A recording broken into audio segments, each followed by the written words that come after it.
Good morning, students of class 11. Let's continue with the chapter continue करते हैं। देखो, मैंने लास्ट टॉपिक में आपको एक्सप्लेन किया था कि कुछ राइट्स होते हैं पर उसके साथ जो रिस्ट्रिक्शंस भी होती हैं कुछ जो गवर्नमेंट को मिलती हैं। जैसे मैंने इसमें बताया था प्रिवेंशन डिटेंशन में कि गवर्नमेंट को हमें मिलती तो है, कॉन्स्टिट्यूशन हमें right to freedom of speech ये सब देता है, पर उसमें कुछ रिस्ट्रिक्शंस होती है जो गवर्नमेंट में भी जो रिस्ट्रिक्शंस गवर्नमेंट अपनी पावर से मिसयूज़ करके हमारे ऊपर लगा सकती है। ठीक है, अब हम पढ़ते हैं राइट्स ऑफ एक्यूज्ड। देखो, एक्यूज्ड का क्या मतलब होता है। एक्यूज्ड वर्ड का मतलब होता है समवन इज़ गिल्टी, मतलब कि किसी ने कुछ गलत काम किया है। क्लियर, हम उसके ऊपर चार्जेस लगा रहे हैं कि तूने ये गलत काम किया है। ठीक है, जैसे ऐसे बोलते हैं ना, इसने चोरी की है, तो हम उसको ये कह, तो he is the accused person, कि हम उसके ऊपर इल्ज़ाम लगा रहे हैं या फिर उसके ऊपर चोरी का इल्ज़ाम लगा रहे हैं, सब चार्जेस लगा रहे हैं। क्लियर, तो let's continue. Our constitution ensures that person accused of various offences. देखो, हमारा कॉन्स्टिट्यूशन ने इंश्योर किया हुआ है कि हमें पता ही है कि जो पर्सन है वो किसी भी ऑफेंस के अगेंस्ट चार्जेस लग सकते हैं। ऑफेंस होती है सज़ा, मतलब किसी भी गलत काम, कोई क्राइम के अगेंस्ट सज़ा मिल सकती है उसको। ठीक है, तो उसको भी हमें कुछ ना कुछ प्रोटेक्शन प्रोवाइड करनी चाहिए। We often tend to believe that anyone who is charge with some offence is guilty. हम ये भी मानते हैं कि जो किसी गलती के चार्ज से है वो गिल्टी है। ठीक है, मतलब कि मान लो कोई चोर है और कोई चोरी कर रहा है। ठीक है, उसने चोरी की और उसके बाद वो एक्सेप्ट कर रहा है, हाँ मैंने चोरी की है, तो कोई प्रॉब्लम नहीं है। However, no one is guilty unless the court has found that person of guilty offense. देखो, कोई भी अपने आप को ऐसे गिल्टी तो नहीं मानता जब तक कोई हमें क्लियर एविडेंस नहीं मिल जाता या प्रूफ नहीं मिल जाता कि इसने चोरी की है। ठीक है, it is also necessary that a person accused of any crime should get advocate opportunity to defend himself और हरसेल्फ। जो भी पर्सन है उसको इतनी अपॉर्चुनिटी मिलनी चाहिए कि वो अपने आप को बचा सके, डिफेंड कर सके। मतलब इतना हक सबका होता है कि वो लॉयर हायर कर सके at least. To ensure a fair trial in courts the constitution has provided 3 rights. देखो, कोर्ट में फेयर ट्रायल होने के लिए कॉन्स्टिट्यूशन 3 राइट्स प्रोवाइड करता है।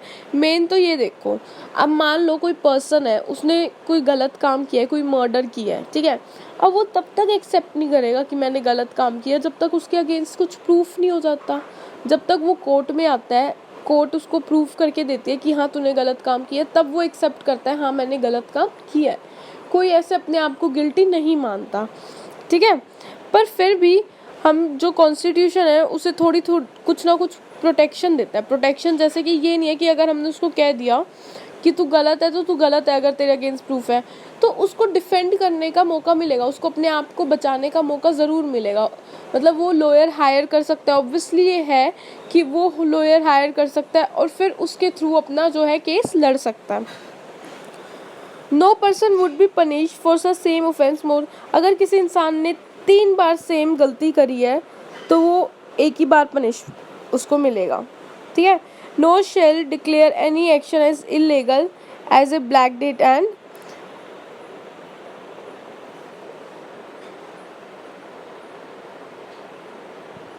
देखो, कोई भी जो लॉ है वो ऐसे किसी भी एक्शन को इलीगल नहीं कर सकता अगर वो कॉन्स्टिट्यूशन में नहीं लिखा है, अगर वो ऑफिशियली प्रेजेंट नहीं है। Clear, no person shall be asked to give evidence against himself और हरसेल्फ। कोई भी पर्सन को ये भी नहीं कह नहीं सकते, अगर कोई खुद देना चाहता है तो वो बात अलग है कि तुम इसके अगेंस्ट जाके वो दो, हम किसी को फोर्स नहीं कर सकते। Right against exploitation. देखो, राइट अगेंस्ट एक्सप्लॉइटेशन का मतलब होता है कि जो एक्सप्लॉइट किए गए थे, जो लोगों को तंग किया गया था, जो लोगों को परेशान करना। एक्सप्लॉइट मतलब परेशान करना, एक तरीके से टॉर्चर करना, उन्हें परेशान बहुत गंदे से टॉन्ट करना। ठीक है, in our country there are millions of people who are under privilege and deprived. देखो, बहुत सारे लोग हैं हमारे कंट्री में जो बहुत गरीब है और जो बहुत डिप्राइव्ड स्टेज से हैं। They may be subjected to exploitation by their fellow human beings. वो बहुत सालों से एक्सप्लॉइट होते होते आ रहे हैं, कहाँ से? ह्यूमन बींग से। One such form exploitation in our country has been beggar और फोर्स्ड लेबर। एक और जो स्टेज है हमारी कंट्री में जो लोग एक्सप्लॉइट होते हैं बिना पेमेंट के, वो होती है फोर्स्ड लेबर और बेगर, गरीब आदमी, जो भिखारी जिसको हम बोलते हैं, ठीक है। Another closely related form of exploitation is buying and selling of human beings and using them as slaves. कई लोग ऐसे भी करते हैं कि लोगों को बेच देते हैं। बेचना और लोगों को खरीदना इज ऑल्सो एन एक्सप्लॉयटेशन, ठीक है। Selling and buying of human beings and using them as slaves, और उनको स्लेव्स की तरह यूज करना, मतलब कि सर्वेंट्स की तरह, ठीक है। Both of these are prohibited under constitution. हमारे संविधान में ये दोनों ही चीज़ें मना की गई है। कौन सी? जो एक्सप्लॉइट, जो भिखारी है और जो लेबर होती है उसको सबसे ज़्यादा एक्सप्लॉइट किया जाता है फैक्ट्री में, ठीक है। दूसरा, कई बार जो होता है लोगों को खरीदना और बेचना, उसकी वजह से क्या होता है वो लोगों को स्लेव्स बना लेते हैं अपना। ये दोनों चीज़ें प्रोहिबिटेड, मतलब कि रोकी गई हैं, इसको एक क्राइम समझा गया है। Forced labour was imposed by landlords. देखो, जो फोर्स्ड लेबर होती है, लेबर जो काम करती है, मिस्त्री, ठीक है, these may be landlords, money lenders and other wealthy persons in the past. वो क्या करते हैं? अपने यूज़ के लिए उनको यूज़ करते हैं और उनको एक्सप्लॉइट करते हैं। किसको? फोर्स्ड लेबर को। Form of labor still continues in the country, especially in brick and work. It has now been declared a crime and it's punishable. देखो, किसी भी लेबर से काम कराना ज़बरदस्ती, without their willing, without money, ये सब इलीगल है। Clear? The constitution also forbids employment of children below the age of 14 years in dangerous job like factories and mines. देखो, हमारा जो संविधान है उसने 14 साल तक बच्चे को माइनर समझा है। तो ये एक पनिशेबल ऑफेंस है अगर कोई भी 14 साल से कम बच्चे को काम करा रहा है और उसको एक्सप्लॉइट कर रहा है, मतलब उसको परेशान कर रहा है, उसको टॉर्चर कर रहा है और उसको ऐसी फैक्ट्रीज में काम करा रहा है जहाँ पे उसके लिए उसकी लाइफ को खतरा है। With child labour being made illegal, child labour illegal है, right to education become a fundamental right for children. इसीलिए जो राइट टू एजुकेशन है वो बच्चों के लिए फंडामेंटल मतलब इम्पॉर्टेंट राइट बन दिया गया है उनको, कंपल्शन, कि हर किसी को, कोई भी बच्चा है उसको 14 साल तक तो पढ़ाई करनी ही पड़नी है, इसीलिए क्योंकि वो दूसरे काम ना करें। Clear? This right against exploitation has become more meaningful. तो जो ये राइट है एक्सप्लॉयटेशन के अगेंस्ट, ये मोर मीनिंगफुल है। Clear? Now, right to freedom of religion. अब देखो, धर्म के लिए भी हमें एक फ्रीडम है। जैसे कई कंट्रीज में क्या होता है कि बहुत ज़्यादा फोर्सफुली कॉन्स्टिट्यूशन में ये होता है, उनके इसमें ये होता है कि तुम्हें यही कॉन्स्टिट्यूशन, यही धर्म फॉलो करना है। हमारे देश में ऐसा बिल्कुल भी नहीं है। हमारे देश में जो सबको फ्रीडम मिली हुई है कि कोई अपनी पसंद का, अपनी विलिंग से कोई भी जो रिलीजन है फॉलो कर सकता है। Clear? According to our constitution everyone enjoys the right to follow the religion of his और हर चॉइस। कोई भी अपनी मर्जी से कोई भी रिलीजन फॉलो कर सकता है। This freedom is considered as a hallmark of democracy. ये फ्रीडम एक हॉलमार्क है किस चीज़ का? डेमोक्रेसी का, लोकतांत्रिक देशों का, मतलब कि एक तरह की निशानी है। Historically there were rulers and emperors in different parts of the world who did not allow residents of their countries to enjoy the right to freedom of religion. देखो, अभी भी बहुत सारी कंट्रीज में ऐसा होता है जहाँ पे लोगों को ज़बरदस्ती वही रिलीजन फॉलो कराया जाता है जो उनके देश में एक ही होता है। अब जैसे हमारे देश में तो बहुत सारे धर्म है, क्रिश्चियन, हिंदू, मुस्लिम्स, जैन, बहुत सारे डिफरेंट। क्यों? क्योंकि यहाँ पे सबको आज़ादी है कि वो अपना जो धर्म है वो फॉलो करे, किसी को कोई ज़बरदस्ती नहीं की गई है। अब जैसे भी पाकिस्तान की बात करते हैं, पाकिस्तान में एक ऑफिशियल धर्म जो है लोग फॉलो करते हैं वो है इस्लाम। कभी तुमने सुना कि वहाँ पे और भी बहुत ज़्यादा डिफरेंट होंगे? उनमें मेन जो होता है वो इस्लाम फॉलो होता है, ठीक है। और ऐसी बहुत सारी कंट्रीज, अब जैसे नॉर्थ कोरिया, वहाँ पे एक ही रूल फॉलो हो रहा है, जो वो कह रहे हैं मिलिट्री रूल जो हो रहा है वही चल रहा है, किसी को कुछ अलाउड नहीं है कुछ भी करना। Clear? Persons following a religion bit different from that of ruler were either persecuted or forced to convert their official religion for the rulers।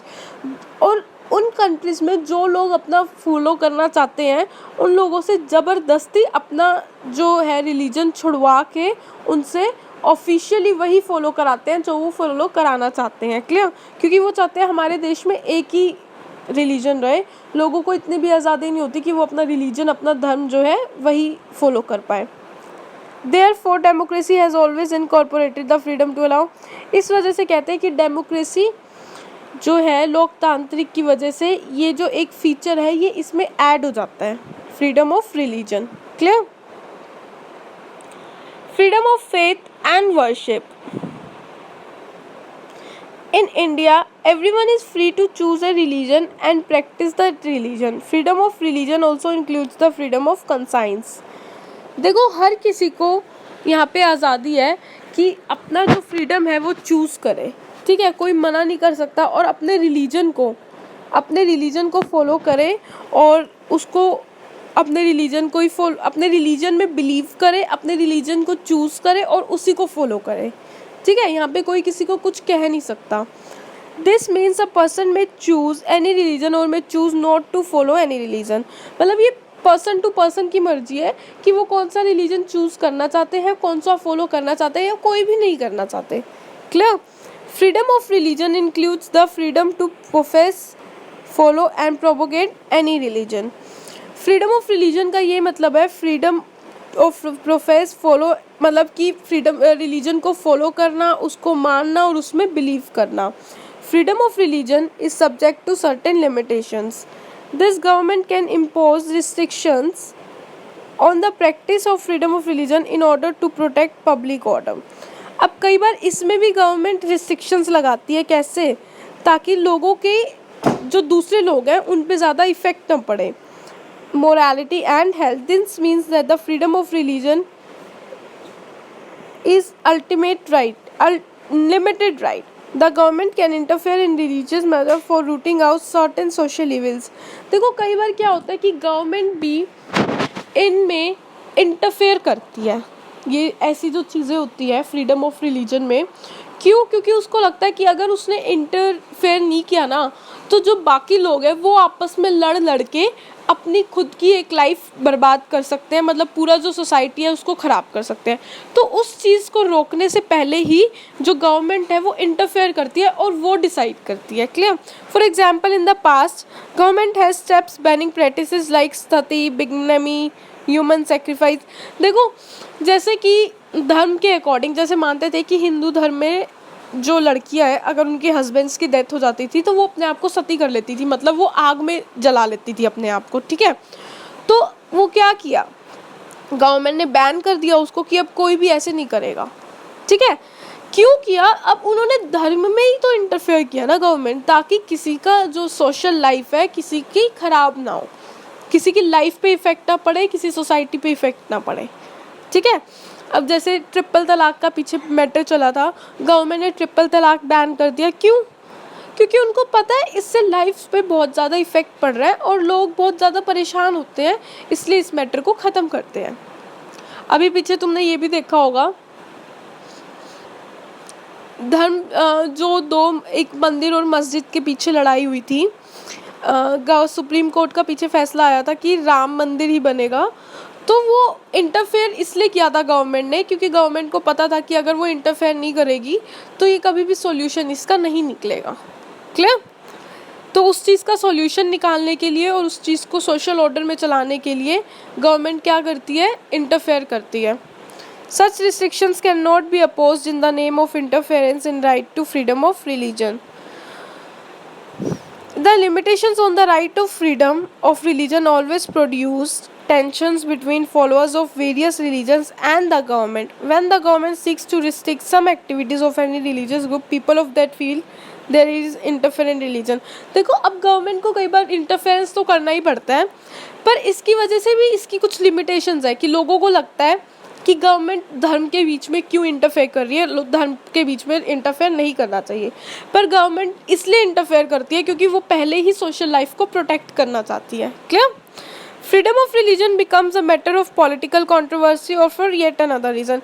हमने बहुत बार देखा है कि धर्म के बीच में लड़ाई हो रही है तो ये कई बार बहुत बड़ा कंट्रोवर्सी मतलब डिबेट का भी एक मैटर बन जाता है, एक इशू बन जाता है। The constitution has guaranteed the right of propagate one's religions.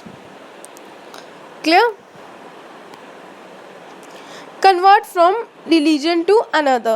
However, some people resent conversations on the ground that these are based on intimidation or inducement. The Constitution does not allow forcible conversations.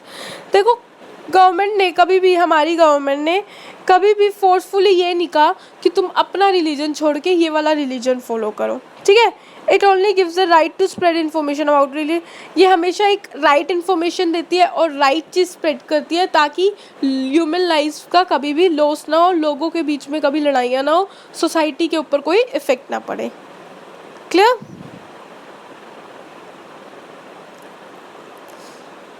तो अब ये हमारा हो चुका है। चलो equality of all religions भी कर लेते हैं, उसके बाद ये टॉपिक हम ख़त्म कर देंगे। Clear? Being a country which is home to several religions, it is necessary that the government must extend equal treatment to different religions. देखो, अब हमने गवर्नमेंट, पता है कि गवर्नमेंट ने हमें इतनी फ्रीडम दे रखी है, हम कोई भी रिलीजन फॉलो कर लो, लेकिन उसके बाद कई बार ऐसा भी होता है ना कि गवर्नमेंट बहुत ज़्यादा किसी पर्टिकुलर रिलीजन की बहुत साइड लेती है।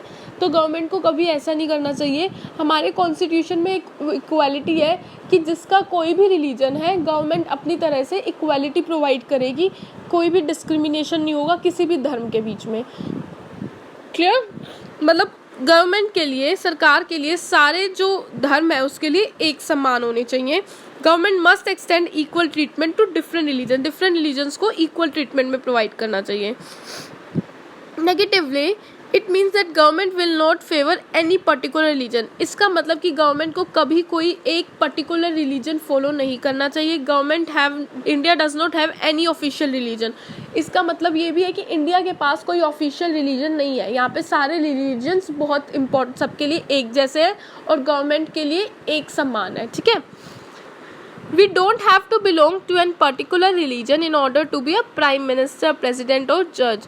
हमको किसी के रिलीजन की ज़रूरत नहीं है कि अगर प्राइम मिनिस्टर ये वाला रिलीजन फॉलो कर रहा है तो हमारे लिए वही रिलीजन हमारे लिए ऑफिशियल हो जाएगा। यहाँ पे ऐसा कुछ भी नहीं है। गवर्नमेंट कोई भी एक रिलीजन के बीच में से फेवर नहीं कर सकती है, उसके लिए सब रिलीजन्स इक्वल है। There is guarantee that government will not discriminate on the basis of religion in giving employment. ये एक गारंटी है डेमोक्रेसी के अंदर कि गवर्नमेंट कभी भी डिस्क्रिमिनेट नहीं करेगी। The institutions run by the state will not preach any religion और गिव रिलीजन एजुकेशन। मतलब ऐसा भी नहीं है कि अगर हिंदू धर्म है तो उनको अलग एजुकेशन प्रोवाइड कर रहे हैं, सिख हैं तो उनको अलग कर रहे हैं, सबको एक समान। क्यों?